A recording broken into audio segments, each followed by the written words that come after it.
Bird always flexing. Say he, this that brushing head. Las proștii să vorbească, oricum n-au nimic în cap. Îl numești fratele tău, dar este un șarpe de fapt. Vorbești de business și tu ești un păduchios. Nu-mi dau creierul pentru nimic, că totul e pe dos. Las proștii să vorbească, oricum n-au nimic în cap. Îl numești fratele tău, dar este un șarpe de fapt. Vorbești de business și tu ești un păduchios. Nu-mi dau creierul pentru nimic, că totul e pe dos. Mi-am învățat lecția, încep să șterg cu ei pe jos. Anul ăsta nu mai iert nimic, nu mai văd niciun rost.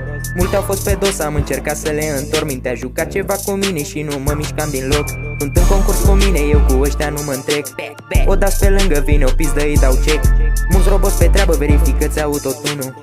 Toți sunteți prins până o să vă pice turnul. Unul pentru unul, nu vreau să fiu trădător. Ori pică prim, ori strigă după ajutor. Nu rezolvăm nimic până ajungem la un topor. Vorbești de alții și te îmbraci din obor. Aceleași vorbe, schimbă-te și tu un pic.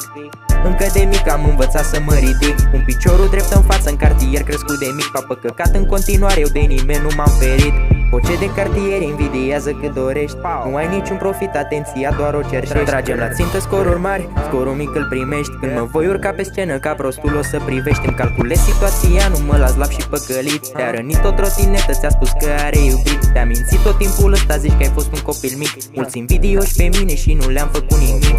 Viața este grea, pentru puțin este ușoară. Ai grijă ce faci când vezi problema că e reală. Sunt sătul de promisiuni că nimeni nu ține cuvântul. Mă ghidez după o stea și văd de unde suflă vântul. Mama m-a născut, Dumnezeu mi-a dat har special. Vorbești degeaba fiindcă n-ai niciun habar. Mintea e ca un sertar, avem gânduri nenumărate. Mă prefac că o să-mi pese, după îmi bag joc de toate.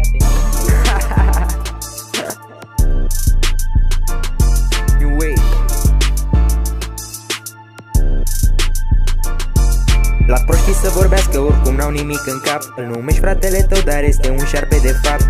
Vorbești de business și tu ești un păduchios. Nu-mi dau creierul pentru nimic, că totul e pe dos. Las proștii să vorbească, oricum n-au nimic în cap. Îl numești fratele tău, dar este un șarpe de fapt. Vorbești de business și tu ești un păduchios. Nu-mi dau creierul pentru nimic, că totul e pe dos.